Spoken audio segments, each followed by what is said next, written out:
राम कृष्ण शरणं राम कृष्ण शरणं राम कृष्ण शरणं शरण्ये राम कृष्ण शरणं আমি একটা কোনায় দাঁড়িয়ে দেখছিলাম দুটি ছেলে গেরুয়া বসন পরে মন্দিরের সিঁড়ি মুছছিল।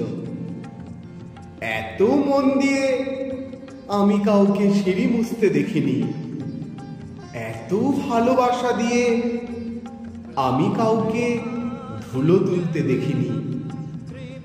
সিঁড়ি নয়, যেন জননীর ত্বক থেকে ধুলো তুলছিল। এভাবে কেউ সিঁড়ি থেকে ধুলো মুছতে পারে এ আমি কোথাও দেখিনি।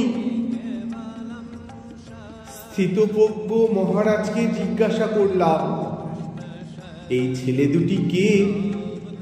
মহারাজ মৃদু হেসে বললেন,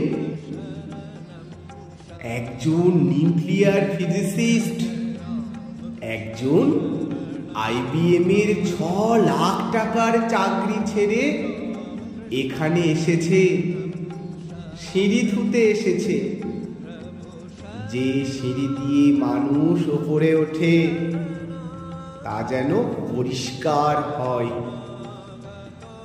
মহারাজ চলে গেছেন। সন্ধ্যা নেমে আসছে গঙ্গায়, আমার ভেতরেও নামছে সন্ধ্যা।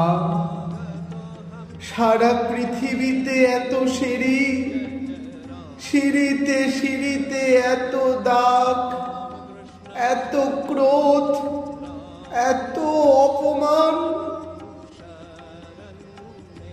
আরতি শুরুর আগে মনে হলো, যে সিঁড়ি মুছতে পারে না সে কোনোদিন মানুষের চোখের জল মুছতে পারবে না।